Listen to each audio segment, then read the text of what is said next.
এই ক্লাছটোৰ class note হওক বা এই চেপ্টাৰটোৰ ক্লাছ নোট বা আমাৰ সকলোবিলাক চেপ্টাৰৰ ক্লাছ নোট এনেকুৱা ধৰণেৰে তোমালোকে পাবা hand written class note PDF ফৰ্মত ডাউনলোড কৰি ল'ব পৰাকৈ যেতিয়াই কোৱা হ'ব হাৰ তেতিয়া বুজি পাবা যে প্ৰতি 1 ছেকেণ্ডত কিমানকৈ কি সলনি হৈছে প্ৰথম 1 ছেকেণ্ডত যিমান বেগ আছিল তাৰ পিছৰ 1 ছেকেণ্ডত 9.8 মিটাৰ পাৰ ছেকেণ্ড আৰু বাঢ়ি গ'ল তাৰ পিছৰ 1 ছেকেণ্ডত আৰু বাঢ়ি গ'ল সেইকাৰণে তললৈ বস্তুটো যেতিয়া পৰিব সি বেছি স্পীডত পৰিব স্পীডটো বাঢ়ি গৈ থাকে তেতিয়াহ'লে তৰণটো তাৰ বিপৰীত দিশত হ'ব কেলে ছাৰ ওপৰলৈ গৈ লাহে লাহে বস্তুটো ৰৈ যাব তাৰপিছত পৰিব ব্ৰেক মৰাৰ নিচিনা হ'ব স্থিৰ অৱস্থানৰ পৰা কুৱেশ্যনটো পঢ়োঁতে একদম মন দি পঢ়িবা কি কৈছে বুজিব চেষ্টা কৰিবা স্থিৰ অৱস্থান তাৰমানে ৰৈ থকাৰ পৰা বাছ এখনৰ দ্ৰুতি 5 ছেকেণ্ডত 80 কিলোমিটাৰ পাৰ আৱাৰৰ পৰা 60 কিলোমিটাৰ পাৰ আৱাৰ এই ষ্টেচন এটাত ৰেলগাড়ীখন কেনেকুৱা হয় বাৰু ৰৈ থাকে এই বস্তুটো মাথাত আহিব লাগিব হেল্ল' এভৰিৱান মই সবিৰণ বৰা আৰু আটাইকে স্বাগতম জনাইছোঁ জ্ঞানম টিউশ্যনৰ পুনৰ এটা নতুন ভিডিঅ'লৈ আৰু আজি আমি আলোচনা কৰিবলৈ গৈ আছোঁ ক্লাছ 9ৰ সাধাৰণ বিজ্ঞানৰ যেটো মোশন বা গতি যেটো চেপ্টাৰ আছে তাৰ আমাৰ পাৰ্ট নাম্বাৰ 3 গতিকে আগৰ দুটা ক্লাছ নিশ্চয় তোমালোকে চাইছা ইয়াৰ ঠিক আগৰ ক্লাছত আমি পঢ়িছিলোঁ বেগ আৰু দ্ৰুতিৰ কথা যে বেগ ভেক্টৰ হয় দ্ৰুতি স্কেলাৰ হয় কেলে হয় তাত সুষম বেগ মানে কি বিষম বেগ মানে কি তাৰ পিছত আকৌ ধুনীয়া কোৱেশ্চন বিলাক যিবিলাক তোমালোকৰ কিতাপখনত দিয়া আছে গোটেইবিলাক আমি কৰি গৈছো যেটো আমাৰ কোৰ্সটোৰ যোগেদি আমি গোটেইখিনি বস্তু তোমালোকৰ বাবে আগবঢ়াই আছো গতিকে আজি আমি প্ৰথমতে কোনটো টপিক পঢ়িম হেতু চাই ল ইয়েস আমি পঢ়িবলৈ গৈ আছো বেগ পৰিৱৰ্তনৰ হাৰ অৰ্থাৎ আমি কি পঢ়িম rate of change of velocity শুনা যেতিয়া কোৱা হ'ব হাৰ তেতিয়া বুজি পাবা যে প্ৰতি 1 ছেকেণ্ডত কিমানকৈ কি সলনি হৈছে যেতিয়া তোমালোকক এই শব্দটো কোৱা হ'ব ৰেট বা হাৰ যেতিয়া কি বুলি কোৱা হ'ব ৰেট বা হাৰ মানে প্ৰতি 1 ছেকেণ্ডত প্ৰতি 1 ঘণ্টাত প্ৰতি 1 মিনিটত অৰ্থাৎ প্ৰতি একক সময়ত ঠিক আছে মই তোমালোকৰ বাবে দুটা লাইন লিখিছো আৰু দুটা উদাহৰণ লৈছো চাবা দে আমি কাৰ কথা পঢ়িবলৈ গৈ আছো বেগৰ পৰিৱৰ্তনৰ কথা পঢ়িবলৈ গৈ আছো বেগটো পৰিৱৰ্তনো হ'ব পাৰে চোৱাচোন কেনেকৈ হ'ব পাৰে বিষম গতিত সময়ৰ সাপেক্ষে বেগ পৰিৱৰ্তিত হয় এটা তুমি এই এক নম্বৰটো যদি তোমালোকে এই ডায়াগ্ৰামটো চোৱা এটা তোমালোকে দেখিবা চিত্ৰটো চালে যে স্যাৰ ইয়েলো কালাৰৰ গাড়ী এখন গৈ আছে গৈ থাকোতে তুমি দেখিছা যে এই যেটো দূৰত্ব তাতকে এই দূৰত্বটো কম হৈছে যেনিবা মই তোমাক ক'লো যে এটো 2 ছেকেণ্ডত অতিক্ৰম কৰা দূৰত্ব বা 5 ছেকেণ্ডত আৰু এটো পিছৰ 5 ছেকেণ্ডত অতিক্ৰম কৰা দূৰত্ব ৰাস্তাত বৰ ট্ৰাফিক আছিল প্ৰথম 5 ছেকেণ্ডটো স্পিডত গ'ল তাৰ পিছত ট্ৰাফিক পালে লাহে লাহে গ'ল সো ইয়াত এনেকুৱা হৈ আছে যে প্ৰতি মানে 5 ছেকেণ্ডৰ মূৰে অতিক্ৰম কৰা দূৰত্বটো বেলেগ হৈছে স্যাৰ বিষম গতি আগৰ ক্লাছত পঢ়িছো আৰু যদি মই এই চিত্ৰটো দেখাও ধৰিলো প্ৰতি 5 ছেকেণ্ডৰ মূৰে অতিক্ৰম কৰা দূৰত্বটো তুমি দেখিয়ে গম পাইছা যে সমান নিচিনা লাগিছে ইয়েস স্যাৰ এটো হৈছে সুষম গতি সো যেতিয়া বস্তু এটা বিষম গতিত গতি কৰিব তাৰ মানে স্যাৰ ইয়াত অকনমান বেছি বেগত গ'ল হেকাৰণে বেছি দূৰ গ'ল একেটা সময়তে ইয়াত কম বেগত গ'ল তাৰ মানে কম দূৰ গ'ল অৰ্থাৎ বেগটো একে আছে নেকি ৰাস্তাটোত নাই তাৰ মানে বেগৰ পৰিৱৰ্তন হৈছে একে নাই মানে পৰিৱৰ্তন আৰু ইয়াত যদি তুমি চোৱা তেতিয়া দেখিছা যে বেগটো একে আছে হেকাৰণে একক মানে 5 ছেকেণ্ডত যিমানটো গৈছে পিছৰ 5 ছেকেণ্ডটো সিমানটো দূৰে গৈছে ঠিক আছে গতিকে ইয়াতো বেগৰ পৰিৱৰ্তন হোৱা নাই হেতুকে কোৱা হৈছে যে সৰল ৰেখাৰে সুষমভাৱে গতিশীল বস্তু এটাৰ বেগ সময়ৰ সাপেক্ষে একে থাকে বিষম গতিত বেগ পৰিৱৰ্তন হ'বই মাষ্ট বেগ যদি একে থাকিবলৈ হলে কি হ'ব লাগিব প্ৰথম কথা ই এনেকুৱা হ'ব লাগিব যে ই সৰল ৰেখাৰে গতি কৰিব লাগিব সৰল ৰৈখিক গতি হ'ব লাগিব এটা পোন ৰাস্তাত গতি কৰিব লাগিব স্যাৰ পোন ৰাস্তাত বেকা ৰাস্তাত গতি কৰিলে নহব নেকি বেগ একে নাথাকিব নেকি পিছত মই স্লাইডটো দেখাম এটো বস্তু মই দেখাম কেলে যে সৰল ৰেখা হ'ব লগিয়া হ'ল সুষমভাৱে গতিশীল তাৰ মানে সমান সময়ত সমান দূৰত্ব অতিক্ৰম কৰিব লাগিব তেতিয়া বেগ পৰিৱৰ্তন নহয় কিন্তু আৰু এটা বস্তু ইয়াতে আছে যে দিশৰো পৰিৱৰ্তন হ'ব নালাগিব দুটা বস্তু প্ৰথম কথা ই সৰল ৰৈখিকভাৱে যাব লাগিব পোন ৰেখাত পোন এটা ৰাস্তাত দ্বিতীয় পইণ্টটো হ'ল যে হি সমান সময়ত সমান দূৰত্ব সুষম 3 নম্বৰ পইণ্টটো হ'ল হি দিশৰ পৰিৱৰ্তন কৰিব নালাগিব এইফালে সৰল ৰেখাত গৈ আছে কিন্তু এনেকে যাওঁতে গাড়ীখন আকৌ উভতি আহিলে পোনকে উভতি আহিলে তেতিয়াও নহব যেতিয়া উভতি আহিব দেখিছে যে দিশৰ পৰিৱৰ্তন হৈছে আৰু দিশৰ পৰিৱৰ্তন হলেও বেগৰ পৰিৱৰ্তন হ'ব কিয়নো বেগটো কি হয় ভেক্টৰ ৰাশি চোৱা এই বস্তুটো মই ইয়াত তোমালোকক বুজাবলৈ গৈ আছো চোৱা যে তোমালোকে একেটা বস্তুকে লিখিছো ইয়াতে তোমালোকে দেখিছা গাড়ী এখন যেতিয়া বৃত্তাকাৰ ৰাস্তা এটাত ঘূৰি আছে ঘূৰি থাকোতে তোমালোকে দেখিছা যে ইয়াত স্যাৰ গাড়ীখন এতিয়া এইফাললৈ আছে এতিয়া এইফাললৈ আছে এতিয়া এইফালে মূৰ কৰি আছে এতিয়া এইফালে মূৰ কৰি আছে প্ৰতিটো পইণ্টতে তাৰ দিশটো সলনি হৈছে তুমি যদি এটা বৃত্ত কনসিডাৰ কৰি লোৱা তাত তুমি স্পৰ্শক মানে কি স্যাৰ এটা বিন্দুত জাস্ট টাচ কৰি অকা যেটো লাইন এটো স্পৰ্শক এই স্পৰ্শক বিলাকৰ দিশত তাহাঁতৰ বেগৰ দিশবিলাক থাকিব বৃত্তাকাৰ পথত এতিয়াও আমি এটা বস্তু জানো নহয় কি জানো যে স্যাৰ বেগ বোলা বস্তুটো নহয় বেগ বোলা বস্তুটো হৈছে ভেক্টৰ ৰাশি বেগ হৈছে ভেক্টৰ ৰাশি আৰু ভেক্টৰ বুলি কোৱাৰ লগে লগে তাত কি থাকিব ভেক্টৰ ৰাশি আৰু ভেক্টৰ বুলি কোৱাৰ লগে লগে তাত দুটা বস্তু থাকিব তাত মানো থাকিব আৰু তাত কি থাকিব দিশো থাকিব হা এটা যদি মই কওঁ যে গাড়ীখন ইয়াত গৈ আছে ধৰি লোৱা 40 কিলোমিটাৰ/আৱাৰ প্ৰতি ঘণ্টাত 40 কিলোমিটাৰ/আৱাৰ কে গৈ আছে এফালে 40 কিলোমিটাৰ/আৱাৰ 40 কিলোমিটাৰ/আৱাৰ প্ৰতি ঘণ্টাত 40 কিলোমিটাৰ/আৱাৰ মানে 40 কিলোমিটাৰ কে গৈ আছে এনেকৈ গৈ আছে স্যাৰ তেতিয়াহ'লে বেগটো একে আছে এটো বেগৰ পৰিৱৰ্তন হৈছে নে নাই হোৱা সবৰে মনলে এটো বস্তু আহিব নাই হোৱা হৈছে কেলে মই এইমাত্ৰ কলো নহয় যে বেগৰ ক্ষেত্ৰত কি হ'ব আমি দিশটো ধৰিব লাগিব হা যদি দিশটো পৰিৱৰ্তন হৈছে তেতিয়া বেগ পৰিৱৰ্তন হৈছে যিকোনো এটা যদি মানটো পৰিৱৰ্তন হয় একেটা দিশতে গৈ আছে কিন্তু তাৰ মানটো পৰিৱৰ্তন হৈছে তেতিয়া বেগৰ পৰিৱৰ্তন হ'ব যেনেকৈ বিখম গতিটোত দেখিছিলা এতিয়া হয় তাত মানটো লাগে দিশটো একে থাকক কিন্তু মানটো বেলেগ বেলেগ হৈছিল সেইকাৰণে বেলেগ বেলেগ দূৰত্ব অতিক্ৰম কৰিছিল তেতিয়া বেগ বেলেগ হৈছে আৰু যদি দুইটাই হয় যে ইয়াত 40 আছে স্যাৰ ইয়াত 30 আছে ইয়াত আকৌ 20 আছে আকৌ ইয়াত 40 হৈছে তেতিয়াতো আৰু ডেফিনেটলি কথা এটো বেগ পৰিৱৰ্তন হ'বই এটা সবে গম পাইছা কিন্তু অকল যদি দিশৰ পৰিৱৰ্তন হয় তেতিয়া বেগৰ পৰিৱৰ্তন হ'ব সেই কাৰণে সৰল ৰৈখিক গতি হোৱাটো একদম জৰুৰী সৰল ৰেখাৰে গতি কৰিবই লাগিব বক্ৰৰেখাত গতি কৰিলে দিশ একে স্যাৰ নাথাকে তুমি ইভেন যদি এনেকুৱা এটা ৰাস্তাও চোৱা এনেকুৱা এটা ৰাস্তা তো এনেকুৱা এটা ৰাস্তাত যেতিয়া গাড়ীখন গৈ থাকিব এটো বিন্দুত এইফালে থাকিব এটো বিন্দুত এইফালে গতি কৰাৰ নিচিনা লাগিব এটো বিন্দুত এইফালে দিশ বেলেগ হ'ব যদি পোন ৰাস্তাত গতি নকৰে তিনটা পইণ্ট তোমালোকে মনত ৰাখিলা নাম্বাৰ 1 কি হ'ল নাম্বাৰ 1 সৰল ৰৈখিক হ'ব লাগিব গতিটো স্যাৰ কেতিয়াৰ কথা কৈ আছে বেগ পৰিৱৰ্তন নহবৰ বাবে বেগ পৰিৱৰ্তন নহবৰ বাবে 2 নম্বৰ কথাটো হ'ল যে হেতি কেনেকুৱা হ'ব লাগিব সুষম সমান সময়ত সমান দূৰত্ব অতিক্ৰম কৰিব লাগিব সুষম গতি 3 নম্বৰ পইণ্টটো কি হ'ল যে দিশৰ পৰিৱৰ্তন হ'ব নালাগিব দিশৰ পৰিৱৰ্তন হ'ব নালাগিব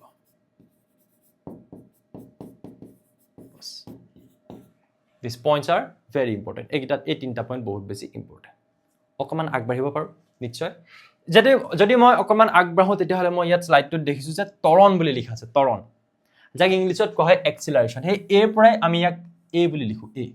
আৰু এটা ভেক্টৰ ৰাশি এনেকৈ লিখা হয় এ ভেক্টৰ ৰাশিবিলাক এনেকৈ ভেলচিটি এনেকৈ লিখা হয় ভেক্টৰ ৰাশি সো যিবিলাক ভেক্টৰ ৰাশি আছে সেইবিলাকৰ দিশ আৰু মান দুইটাই আছে এতিয়া ত্বৰণ বোলা বস্তুটো কি হয় প্ৰথমতে জানি ল তাৰ পিছত তাৰ দিশৰ কথা আমি পঢ়িম যেনিবা মই তোমালোকক কলো প্ৰথমতে এটা ফৰ্মুলা লিখি দিও তোমালোকৰ কিতাপৰ মতে হা তোমালোকৰ কিতাপখনৰ মতে ত্বৰণ হৈছে বেগ পৰিৱৰ্তনৰ মান আৰু তলত আছে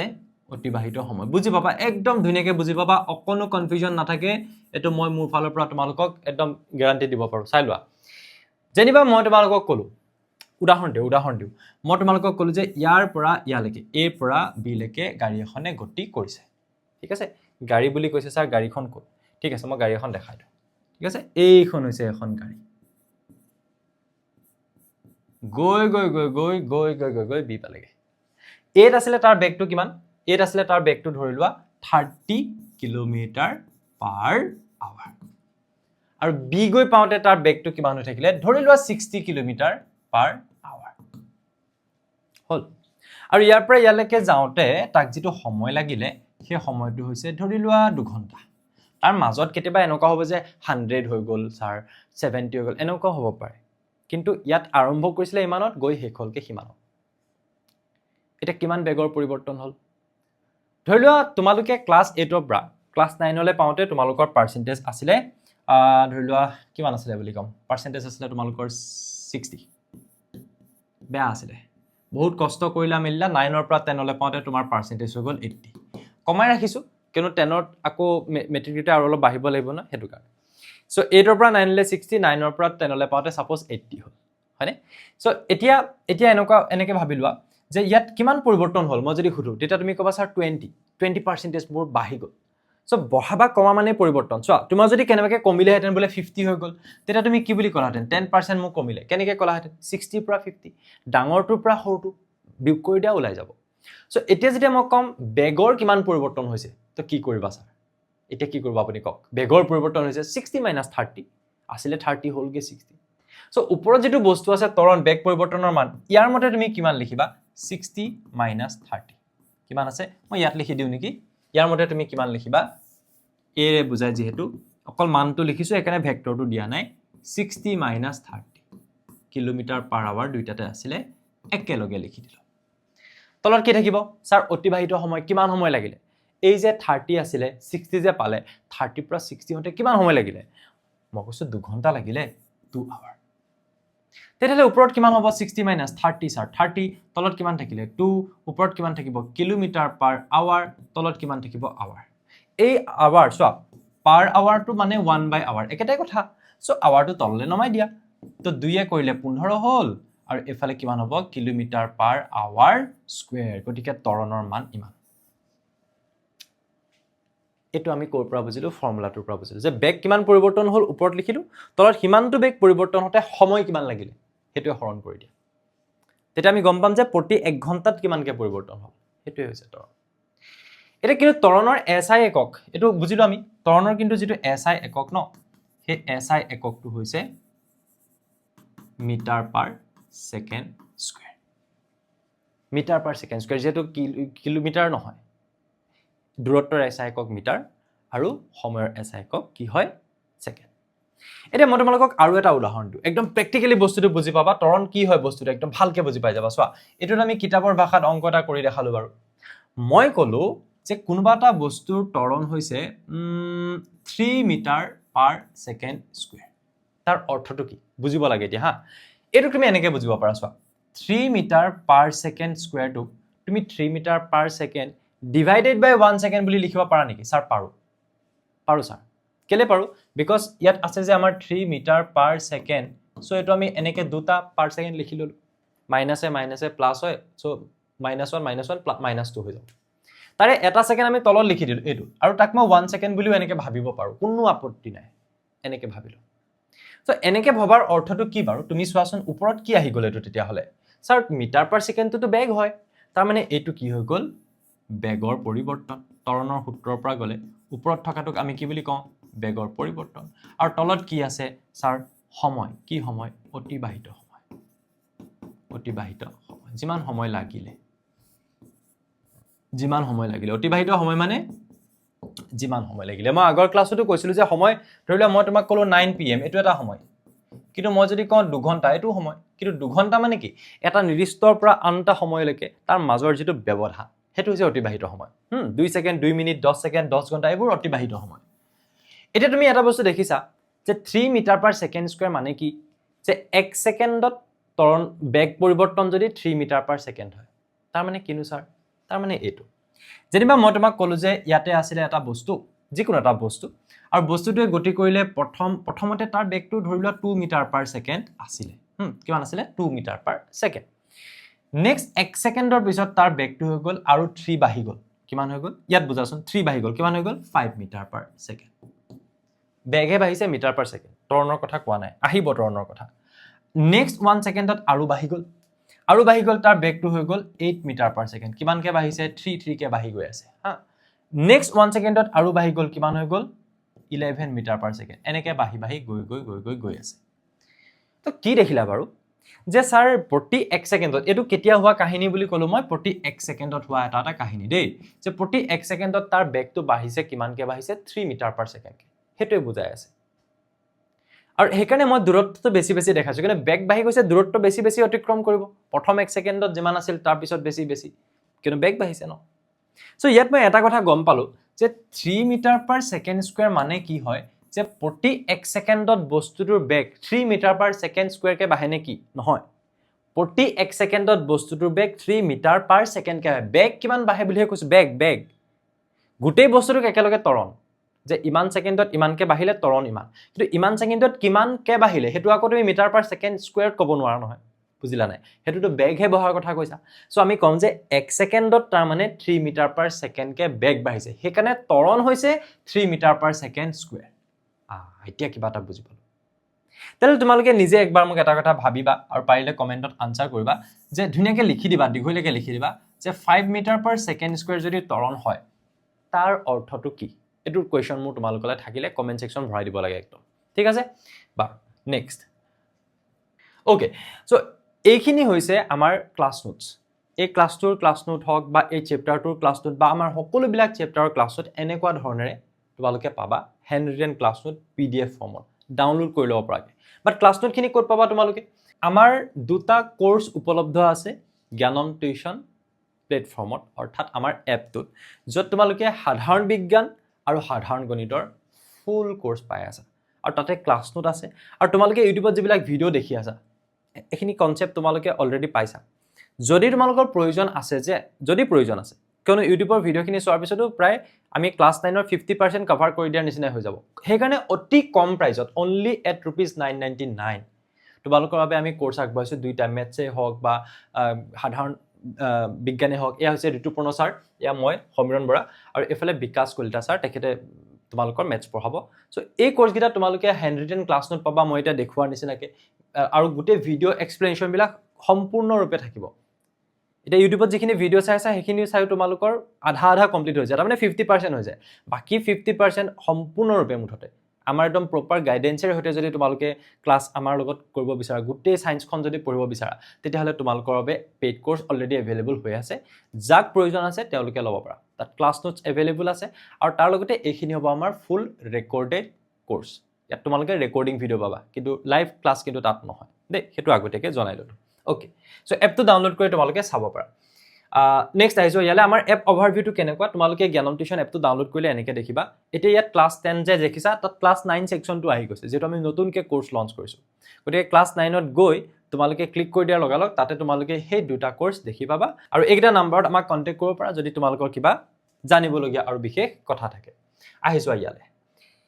নেক্সট আহি গল ধনাত্মক আৰু ঋণাত্মক ত্বৰণ এটো কথা মই অকনমান দিৰ আগত কবলৈ গৈছিল যে ত্বৰণৰ দিশৰ কথা আমি যেটা পাতিবলৈ যাম অফ কোৰ্স তেতিয়া আমি ধনাত্মক আৰু ঋণাত্মক ত্বৰণৰ হেল্পত পাতিব পাৰিম সো মই কলো যে গাড়ী এখন গৈ আছিল তাৰ বেগৰ পৰিৱৰ্তন হল যেনেকৈ মই তোমাৰ পাৰ্সেন্টেজটো কৈছিলো কমি যাব পাৰে বাঢ়ি যাব পাৰে এনেকুৱা হল যে গাড়ীখন গৈ আছিল 40 কিলোমিটাৰ/আৱাৰ আৰু গাড়ীখনৰ বেগটো হৈ গল তোমাৰ কিবা এটা দিউ কি দিউ অলপ বেলেগ টাইপৰ দিউ দিয়া ইজি কৰি দিউ 70 কিলোমিটাৰ/আৱাৰ 30 কিলোমিটাৰ/আৱাৰ তাত বাঢ়ি গল তাৰপিছত মই কলো যে গাড়ীখনৰ বেগ আছিল 40 কিলোমিটাৰ/আৱাৰ আৰু এতিয়া গৈ গৈ গাড়ীখনৰ বেগ হৈ গল 10 কিলোমিটাৰ/আৱাৰ কি পাৰ্থক্য দেখিছা স্যাৰ এটা কেস আছে যেটো কেছত গাড়ীখনে বেগটো বঢ়াই নিছে বাঢ়ি গৈছে আৰু এটা কেস আছে যত গাড়ীখনৰ বেগটো কমি গৈছে যেতিয়া গাড়ীখনৰ বেগটো বাঢ়িব তেতিয়া মই কম ধনাত্মক এটো কেনেকুৱা ত্বৰণ হ'ব ধনাত্মক যেতিয়া গাড়ীখনৰ বেগটো কমিব তেতিয়া মই তাক কি বুলি কম ঋণাত্মক নেগেটিভ কথাটো বুজি পালানে কেনেকৈ আহিব চোৱা তুমি যেতিয়া ত্বৰণ উলিওৱা বাঢ়ি গৈ কিমান হল 70 আছিল কিমান 40 ডিভাইডেড বাই সময়ৰে যদি হৰণ কৰা ধৰিলা সময় মই টি বুলিয়ে কলো এতিয়া ঠিক আছে মই টাইম এটা দিদু কিমান দিদু 2 ঘণ্টাই দিদু 2 আৱাৰ 2 ঘণ্টাত সো 2 ৰে ডিভাইড কৰি দিয়া 2 আৱাৰ কিমান হৈ গল ওপৰত 30 ডিভাইডেড বাই 2 আৱাৰ বাট ইয়াত কিমান হ'ব প্লাসত আহিব ওকে ওপৰত থাকিলে কিলোমিটাৰ/আৱাৰ সো আনসাৰ কিমান আহিব স্যাৰ 15 কিলোমিটাৰ/আৱাৰ স্কয়াৰ বিকজ এই আৱাৰটো তললৈ নামি যাব ৰাফলি কৰি দিছো মই এটা যদি তুমি ইয়াৰ ক্ষেত্ৰত উলিওৱা কিমান হ'ব ত্বৰণ তুমি কবা যে স্যাৰ 10 হেখত গৈ হল আছিলে 40 সময় লাগিলে 2 ঘণ্টা সো ওপৰত কিমান হৈ যাব -30 তলত আনসাৰ -15 কিলোমিটাৰ/আৱাৰ লাষ্টত লিখি দিলেও হৈ যায় আৱাৰ স্কয়াৰ এটো মাইনাসত আহিলে মুঠতে যেতিয়া গাড়ীখনৰ বেগ কমিব বা যিকোনো এটা বস্তুৰ বেগ কমিব ঋণাত্মক বাঢ়িলে ধনাত্মক তাত তোমালোকে এনেকুৱা বস্তু এক্সিলাৰেট কৰা এক্সিলাৰেশনটো যে শুনিছা এই বাইকৰ যে এক্সিলাৰেট কৰা বুলি কওঁ এক্সিলাৰেটৰডাল দি দিয়া সো হেতুৱে এক্সিলাৰেশন তাৰ পৰা আহিছে যদি গাড়ী এখনে যাত্ৰা আৰম্ভ কৰিলে ইয়াত যদি বেগটো বঢ়াই গৈ থাকে তেতিয়াহলে আমি পজিটিভ বুলি কলো সো সেই বস্তুটো কেতিয়াবা গাড়ীখনে যেতিয়া এক্সিলাৰেট কৰিব এক্সিলাৰেটৰডাল যেতিয়া দিব হুম বাঢ়ি গৈছে দ্যাট ইজ কল পজিটিভ বা ধনাত্মক ত্বৰণ বা পজিটিভ এক্সিলাৰেশ্যন যদি গাড়ীখনে ব্ৰেক মাৰিলে গাড়ীখনৰ লাষ্টত ৰৈ গ'ল সেইটো ঋণাত্মক ত্বৰণ হ'ব বেগ কমি কমি আহি আছে সেইটো ঋণাত্মক আৰু যদি বস্তু এটা গৈ থকাৰ পৰা ৰৈ যায় তুমি একদম চিয়ৰ ৰৈ কেতিয়া যাব ব্ৰেক মাৰিলে তাৰ মানে বেগ কমিব গতিকে যেতিয়া ব্ৰেক মাৰিব সদায় ঋণাত্মক ত্বৰণ বুজিলো ছাৰ একদম বুজিলো তাৰপিছত আমি ইয়ালৈ যাওঁ গতিকে ত্বৰণৰ দিশৰ কথা যদি কোৱা এই ক্ষেত্ৰত ত্বৰণৰ দিশ এইফালে ঋণাত্মক ত্বৰণ বুলি যেতিয়া তোমালোকে ক'বা ঋণাত্মক ত্বৰণ বুলি যেতিয়া ক'বা ত্বৰণৰ দিশ হ'ব এইফালে বুজি পাইছা তাৰমানে বেগটো যেতিয়া কমি গৈছে ত্বৰণৰ দিশ তাৰ বিপৰীত দিশত হ'ব বেগটো যেতিয়া বাঢ়ি গৈছে যিটো দিশত সেইটো দিশতে ত্বৰণৰ দিশ হ'ব ঠিক আছে তাৰপিছত আহিলো ইয়ালে সুষম আৰু বিষম ত্বৰণ এতিয়া ত্বৰণো সুষম আৰু বিষম আছে যেনেকৈ গতি আছিলে সুষম গতি বিষম গতি